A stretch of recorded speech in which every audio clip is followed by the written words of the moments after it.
Un segundo ejemplo. Vamos ahora a pensar en una avioneta que viaja horizontalmente, pero a una altura de 50 metros respecto al suelo. La avioneta viaja con una rapidez de 540 kilómetros por hora y observa una persona extraviada en la montaña y decide lanzarle un paquete con provisiones, suéter, alimentos, etc. Queremos saber desde el momento que la avioneta o el que va conduciendo suelte el paquete, cuánto va a tardar el paquete en caer. Segundo, la velocidad con la que va a impactar el paquete en el suelo.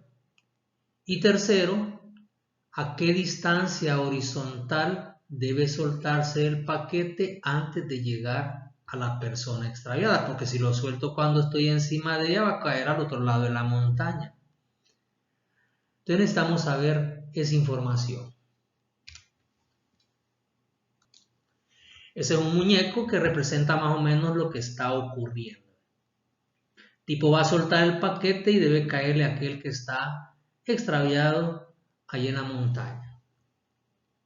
Entonces, vamos a analizar el movimiento así como lo hicimos al principio cuando deducíamos las ecuaciones. Y esto es porque en este caso el movimiento parabólico no es puro. En el ejemplo anterior lanzamos un objeto del suelo y llegó al suelo, en un movimiento puro con diferentes ángulos. Solo aplicábamos las fórmulas y eso es lo más fácil. Pero a nosotros nos interesa profundizar un poco más, cuando el movimiento sigue siendo parabólico, pero en condiciones diferentes. En este caso, un paquete se suelta desde cierta altura, no se soltó desde el suelo, así que va a tener otras condiciones. Vamos a hacer lo mismo que hicimos con las ecuaciones. Primero vamos a analizar el movimiento vertical y después el horizontal. Para ello vamos a poner siempre el sistema de referencias X y Y. X a la derecha, Y hacia arriba. El origen del sistema de coordenadas va a ser ese punto que está ahí abajo, justo debajo de la avioneta y a una distancia X de donde se encuentra el extraviado. Entonces, para ello la posición inicial que tiene el paquete, porque vamos a hablar del paquete, es 50 metros arriba, porque la avioneta vuela a 50 metros de altura. La posición final que va a tener el paquete es el suelo, así que la posición final será 0 verticalmente. La velocidad inicial vertical es 0 porque la avioneta viaja horizontalmente, así que cuando el paquete se suelta, la velocidad que tiene de lanzamiento es la misma de la avioneta. Horizontalmente tiene la velocidad de la avioneta, pero verticalmente 0. Entonces, en base a la ecuación de movimiento,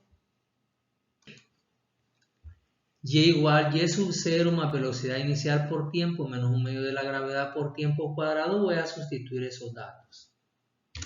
0, que es la posición final, 0, que es la velocidad inicial, y solamente quedaría y sub 0 y 1/2 de la gravedad por el tiempo cuadrado. Voy a pasar ese 1/2 de gt cuadrado al lado izquierdo a sumar y despejo el tiempo.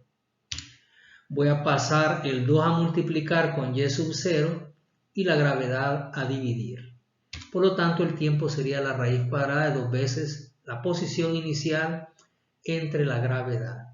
Sustituyo 2 por 50 metros entre 9.8 y eso daría 3.19 segundos. Ese paquete tarda 3.19 segundos en llegar al suelo desde el momento que fue soltado por la avioneta.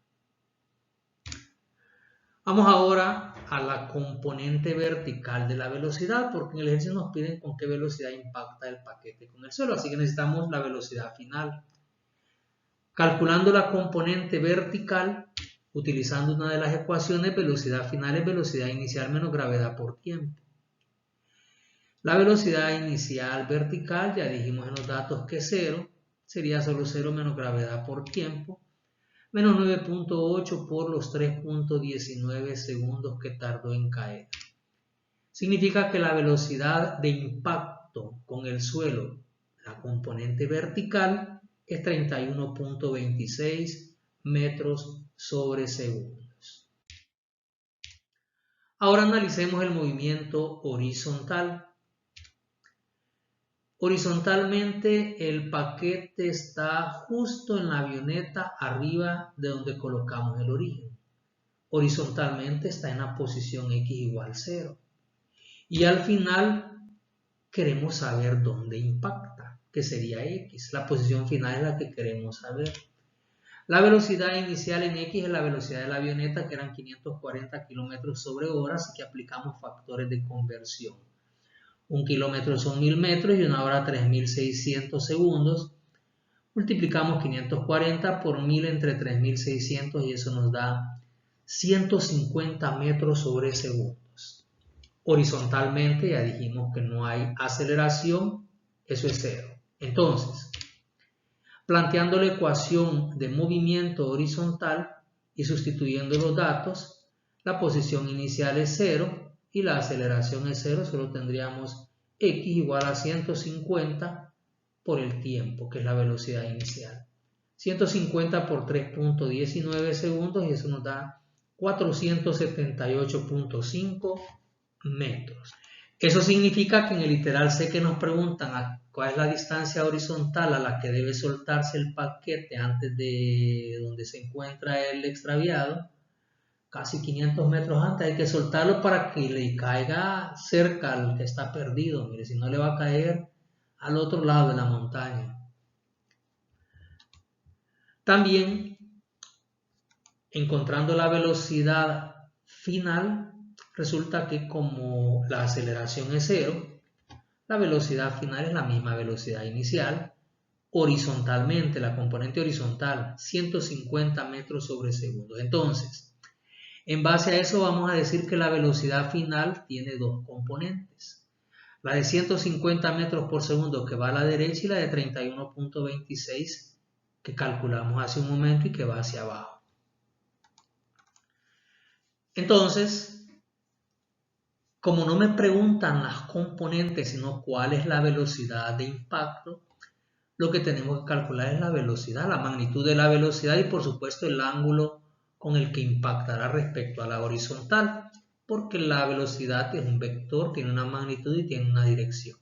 Entonces eso es un triángulo rectángulo, fácil lo resolvemos como tal. La velocidad es la hipotenusa de este triángulo, así que sería la raíz cuadrada de cada una de las componentes al cuadrado.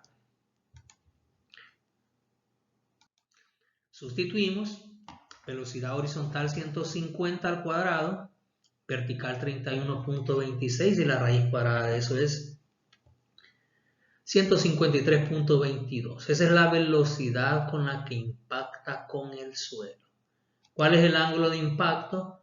Pues de acuerdo a la trigonometría sería la tangente inversa de la componente vertical entre la componente horizontal, 31.26 entre 50. Ese ángulo que forma esa velocidad con la horizontal es de 11.77 grados. Y ahí está.